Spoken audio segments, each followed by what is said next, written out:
بسم الله والصلاة والسلام على رسول الله. قبل ما نبدأ كلنا نصلي على النبي محمد صلى الله عليه وسلم. بصوا بقى حبايبي، صباح الخير أو مساء الخير في أي توقيت بقى أنتوا بتشوفوني فين. ده قفص طماطم أو عدية طماطم ديت أنا جايباها علشان هنعمل منها تفريزات الطماطم لرمضان بإذن الله. طبعا أنا مش هعمل حاجة واحدة، لا ده أنا هعمل معاكم 3 أشكال أو 3 أصناف للطماطم. نحط بس الطماطم بتاعتنا كلها هنا في قلب الحوض علشان اغسلها كلها مره واحده واوريكم بقى احنا هنعمل ايه. الطماطم دلوقتي سعرها رخيص، طبعا انت لازم تلحقها دلوقتي لان في رمضان يعني ربنا يعافينا يا رب ويعافي المسلمين اجمعين، كل حاجه بتزيد. لان ده بالنسبه للبياعين ده موسم، مش عارفه هو موسم ليه بس هو مسمينه موسم. هتجيب الطماطم الكيلو دلوقتي فيه ب4 وفيه ب5. انت طبعا تلحقي تجيبي شوفي انهي ارخص وتكون حلوه وتبيها واعملي منها التفريزات والحاجه بتاعتك، علشان الحاجات دي كلها هتنفعك لرمضان باذن الله. طبعا انا هغسل الطماطم كلها، هملي بس عليها الحوض ميه وهبدا اغسلها واحده واحده. هغسلها واوريكم بعد كده هنعمل ايه ان شاء الله. انا خلصت اول حله اهي وولعت عليها علشان تبدا بقى تنزل ميتها وتستبك بقى ببعضها وتستوى. هبدا بقى عشان هي ما شاء الله جبناها كميه كبيره، ده حوالي 10 كيلو طماطم. هبدا ان انا اشغل اول حاجه النار وهعلق واقوم حاطه لها ضايفه لها نص كوبايه ميه. نص كوبايه الميه ديت علشان الطماطم ما تتحرقش معاكي من تحت، عشان هي ما شاء الله كميه كبيره. لكن لو انت بتعملي كميه قليله ما تحطلهاش ميه، هدي عليها النار بس واسيبيها. انا بقى هسيبها على النار تتكتك كده مع بعضها على ما انا اخلص الحله الثانيه واوريها لكم برده تاني وانا بعملها. بصوا بقى انا خلصت الحله الثانيه اهيتي وولعت عليها. هبدا برده اضيف لها هي كمان نص كوبايه ميه اهو، وهدي بقى على ديت النار. يعني لازم النار دي على دي تبقى وسط لانها هي اصغر من الكبيره، انما الكبيره النار عليها عاليه زي ما هي انا ما مش موطياها ولا حاجه. هسيب طبعا الطماطم هغطيها علشان تنزل ميتها كلها واسيبها. انا ما بقطعش الطماطم سليمه هي زي ما انتم شايفين، انا ما قطعتهاش، انا اشتلت بس اي حاجه فيها مش كويسه وبسيبها بقى لغايه لما هي هتنزل ميتها كلها. وهوريها لكم برده بالمراحل بتاعتها، هوريكم واحده واحده. شايفين هي بدات تنقص. طبعا انت بتجيبي من تحت لفوق، تفضلي تقلبي تجيبي كل شويه من تحت لفوق علشان تطلعي المستوي من تحت تطلعيه فوق والعكس يعني، وتنزلي التاني تحت. واخدين بالكم معايا اهي. شايفين انتوا اصلا انا مش عارفه هو واضح الميه اللي فيها ولا لا، ثانيه كده بس. شايفين ما شاء الله الميه بتاعتها نزلت ميه قد ايه. واخدين بالكم برضو التانية نفس الحكايه اهي. هبدا برضو ان انا اجيب من تحت لفوق. طبعا ديت دلوقتي لما هتنقص معايا انا هبدا انقل من الحله دي احطها على الحله دي علشان يبقوا الاتنين اخدين حله واحده بس. طبعا احنا هنعمل دي صلصه الطماطم، بتسهل عليكي، هتحطها في الفريزر هتطلعي اكلك جاهز. طبعا احنا عاملين التفريزات بتاعه رمضان وبتاعه الشتاء. هتطلعي كيس البسله او السبانخ او اي حاجه هتحطيها فوقها الصلصه فوقها البصل فوقها الحاجه، خلصت اكلتك في ثواني في سرعه البرق وتقعدي بقيه اليوم مرتاحه. ولسه معانا تفريزات تانية وحاجات تانية ان شاء الله تنفعنا وتسهل علينا في رمضان. قولوا ان شاء الله باذن الله كل عام وانتم بخير. برضو لما تغلي شويه كمان وهرجع اوريها لكم تاني. شوفوا ما شاء الله الطماطم استوت ازاي، بس هي لسه عليها كميه ميه حلوه اهي. شايفين غطاسه طبعا الطماطم اللي من فوق الوش، جيبي من تحت ومن فوق. انا عماله انا من وقت للتاني باجي اقلبها علشان تستوي. انزل اللي فوق تحت واللي تحت فوق اهو. شايفين الميه عليها قد شايفين ما شاء الله كميه الميه قد عليها ميه بالهبل. هي كل ده ميتها انا ضايفه نص كوبايه ونص كوبايه زي ما انتم شفتوني.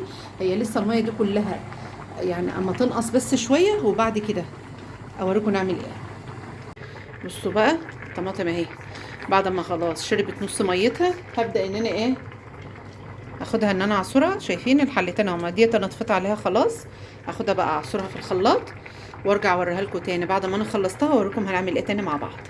بصوا بقى انا عصرت الطماطم ولعت هنا. دي بعد الطماطم ما اتسبكت وانا عصرتها، دي هتبقى وصفه، بس انا سايباها تتسبك شويه كمان، ودي هتبقى وصفه تانية من الطماطم. ايه اللي انت هتعمليه الوصفه التانية ديت يا اموله من الطماطم؟ هعمل تسبيكه المحشي، هعمل خلطه المحشي كامله، وعينها ايه، وعينها وعينها جاهزه في قلب الفريزر. وقت ما تعوزي تطلعي، هتطلعي كيس الصلصه وايه، وتحطيه على طول.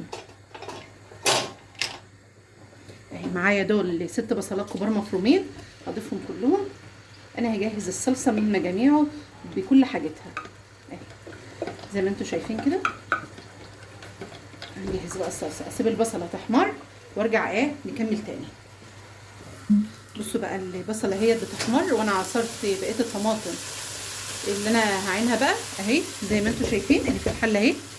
الثانيه اهو، دي بقت طماطم انا عملتها هنا اهي، هسيبها برده تتسبك عشان اقول لكم انا هضيف عليها ايه.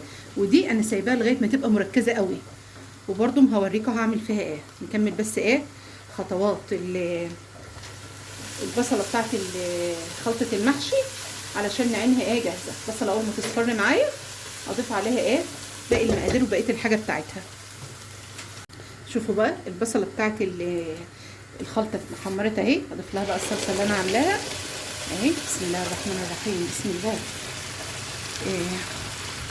اضيفها بقى عليها كلها، وارجع ايه اضيف لها بقى الخضره بتاعتها، واوريكم ايه بقيه الاضافات اللي انا هضيفها برده كده ايه. تمام، جهزي بقى الحاجه عندك في قلب تلاجتك علشان يبقى كل حاجه عندك سهله ايه في رمضان باذن الله. كل عام وانتم بالف خير.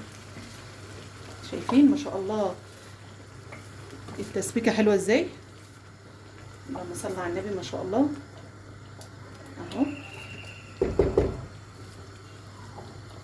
بصوا بقى دي الطماطم ايه اللي هي الصلصه. انا بقى هقول لكم انا بضيف عليها ايه.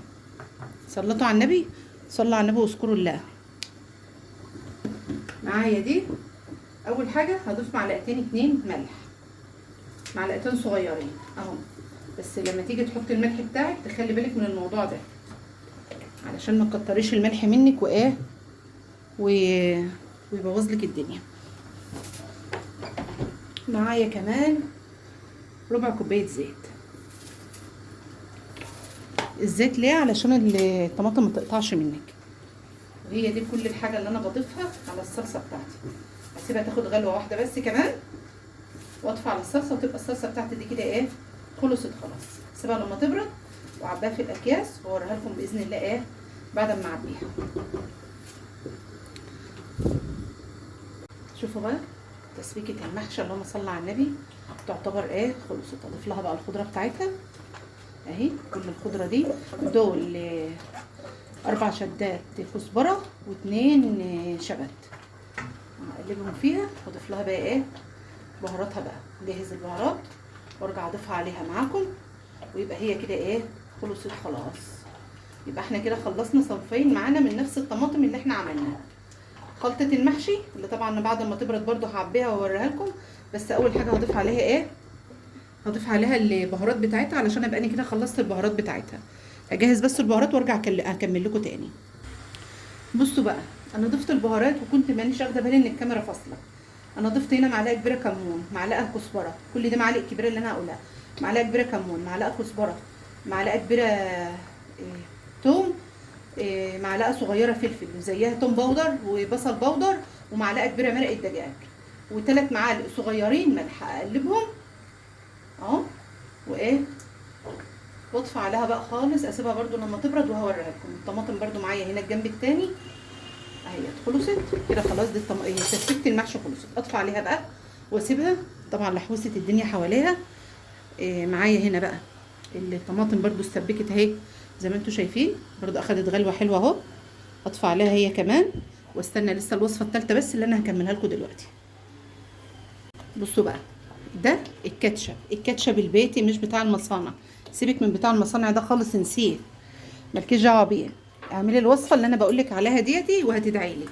ده كيلو طماطم طبعا بعد ما اتعصرت، هي كيلو بعد العصر والتصفيه وكله. ده سبتها لما اتسبكت زي ما انا قايله لكم من ساعتها اهي. اتسبكت ما شاء الله حلو خالص اهي. هبدا اضيف لها ده 3/4 فنجان خل. عايزه تزودي اكتر من كده في الخل زودي براحتك. ومعايا ومعايا ده فنجان سكر هضيفه، وانت هتدوقي بعدها محتاجه سكر ولا لا. اهي انا شخصيا بزود لها السكر شويه اهي. يلا ان شاء الله ما حد يحوش، يعني فنجانين سكر وتحطيهم عليها علشان يديلك النتيجه اللي انت عايزاها. بقلبه حلو واسيبه لغايه ما هيغلي غلوتين كمان. طبعا لازم اضيف له رشه ملح صغيره اهي، اضيف له بس رشه ملح، شايفين حاجه بسيطه خالص ما تذكرش. وهحط له يعني معلقه صغيره خالص زيت اهي، شايفين معلقه صغيره ليه؟ علشان الطماطم، عشان بقى الكاتشب بقى ما يقطعش. هسيبه بقى ياخد غلوه حلوه اهو. وكده الكاتشب خلص معانا، بس النار اللي جوه دي كده خلاص كده تمام. او الكاتشب خلص معانا. هسيبه لما يبرد وارجع اوريه لكم برده مع بقيه الحاجه تاني ان شاء الله. شوفوا بقى ده الكاتشب بعد ما خلص خالص اهو، شايفين ما شاء الله.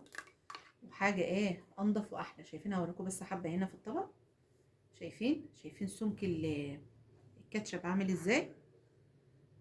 رايكم بقى في الحلاوه والجمال دوت. جربوا الوصفه دي، جربوه واعملوه لاولادكم في البيت. والطماطم رخيصه، كيلو طماطم يا ست 2 كيلو طماطم ب10 جنيه، وهتعملي احلى كاتشب لاولادك، احلى من اللي انت بتجيبيه من بره بكتير.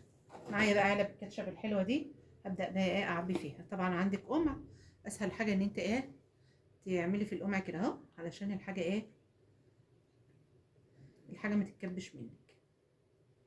شوفوا عشان بس اقرب لكم الرؤيه عشان تبقوا واخدين بالكم اهي. شايفين طبعا عينك على على الحاجه علشان ما تتكبش منك. خدي بالك من الموضوع ده، احنا طبعا ستات شاطره وعارفين كل الكلام ده. هعمل بقى هكمل دي لسه حبه كمان، اكملها واغطيها واوريها لكم بقى اهو. شايفين اوبا كبرت مني اهي. هعمل دي كمان بس كده اهو وانا معاكم، وتشوفوا بقى الجمال والحلاوه. واوريكم بقى احنا دلوقتي انا هعمل العلبتين دول وهسيبهم عندي في التلاجة. انت عامله بزياده وخايفه خايفه عليه احسن يبوظ. بصي يا ستي، اللي يتفضل منك في قلب الفريزر وعينيه زي ما بقول لك كده، في الفريزر مش هيسيبوا اي حاجه. لما تخلصي الكميه اللي عندك، لما تخلصيها كلها اهو زي ما انتم شايفيني بس كده، معلش اهي. خلصي الكميه اللي عندك كلها وتقومي مطلعه اللي لسه فاضلين وتعملي منهم. شايفين الكاتشب بقى وجماله؟ بصوا بقى شايفين اهو، شايفين الحلاوه بقى دي كلها. بالله عليكم دوت، ما هو احلى من اللي بنجيبه من بره. بالله عليكم انا راضيه ذمتكم. يلا هكمل بقى بقيه اللي معايا واوريهم لكم ما يخلصوا. بعد ما خلصتهم ادي عبيت اهي علبه صغيره ومعايا علبه كبيره. الاتنين دولت انا هعينهم في الفريزر لغايه لما اخلص الازازتين دول، هطلع علبه بعلبه واستعملها. يلا جربوا الوصفه وان شاء الله مش هتندموا وهتعجبكم باذن الله. مع السلامه. شوفوا بقى الصلصه بعد ما خلصت وبردت. للمعلومه انا ما استنيتش حاجه من الصبح علشان اعبي الحاجه بتاعتي دي، لا ده انا عبيتها بعدها ب4 ساعات 5 ساعات اهي. شايفين الصلصه ما شاء الله بقت تقيله ازاي. طبعا انت هتعملي العلبه او الكيس او كيس اللبن، يعني اكياس اللبن اللي انت هتعمليها كيس التلاجة، هتعملي الاكله باكلتها اهو. ادي هبدا اول علبه. شايفين العلبه بعلبه كده اهو. ادي فكره ان انت ممكن تعبي في العلب على قد المره بمرتها اهي. وممكن معايا هنا في كيس تلاجة، انا بصراحه ما عنديش اعبي في علب لان ما عادش عندي علب، بس في كيس التلاجة اهو. وابداي عبيه. اخلص بقى الكميه اللي معايا كلها اوريها لكم بعد ما اخلصها. انا كده خلصت الكميه اللي معايا اهي كلها وحطيتها في الاكياس. معلومه حلوه بقى علشان تسهل عليكي، كل الاكياس امسكيها من فوق كده وقصقصي الحته اللي من فوق ده كده بالمقص علشان ما تخيلكيش في قلب الفريزر وتلزق كلها في بعضها اهو. الحقوا بقى جيبوا الطماطم وفرزوها دلوقتي وهي لسه رخيصه علشان تنفعكم ان شاء الله رمضان. كل عام وانتم بألف خير. شايفين ما شاء الله اللي انا وريتهم لكم عملوا معايا كام حاجه. عملنا الصلصه وعملنا الكاتشب، ولسه هوريكم ايه خلطه المحشي. شايفين ما شاء الله. جربوها وادعوا لي في التعليقات. خلطه المحشي اهي بعد ما خلصت وبردت ابدا برضه اعبيها. عبي بقى خلطه المحشي الاكل ايه على قد ما انت هتحتاجيها المره بمرتها. عندك عزومه وعايزه تعملي اكتر، طلعي علبتين، طلعي كيسين. انا بوريكم ده وبوريكم ده. بحط في العلب او في الاكياس، الاتنين بينفعوا. وشوف الفريزر بتاعك مساحته قد ايه، واعملها على قد على قد الحاجه اللي هتنفع عندك في الفريزر زي ما انتم شايفين كده. صلوا على النبي واذكروا الله. وعايزين نبارك لاخواتنا في فلسطين ونقول لهم الف الف الف مبروك، وان دعاوى المصريين كلها وصلت لهم وربنا استجاب منها، لان احنا دايما بندعي لهم باستمرار. شايفين الخلطه؟ ندعي لهم والف الف الف مبروك لاخواتنا في فلسطين. ربنا يكمل فرحتهم على خير دايما يا رب، وارحم الشهداء منهم. اكمل بقى كل ده واوريكم بقى ايه بعد ما اخلص. بعد ما خلصت اهيت الكميه كلها وحطيتهم كده، الحاجه بقت عندي جاهزه. اطلع ان شاء الله وهعمل على طول. اطلع الكرنب بتاعي اللي انا مفرزاه معاكم، واقوم ايه حشيه على طول. هضيف الرز عليه وخلاص على كده. اوريكم بقى ايه الحاجه كلها بعد ما خلصتها. الصلصه بتاعتنا بعد ما خلصت اهو زي ما انتم شايفين. وادي معانا خلطه المحشي اهي، كله خلص كده معانا اهو. جربوا الوصفات علشان ايه تنفعكم. وادي الكاتشب بتاعنا اهو شايفين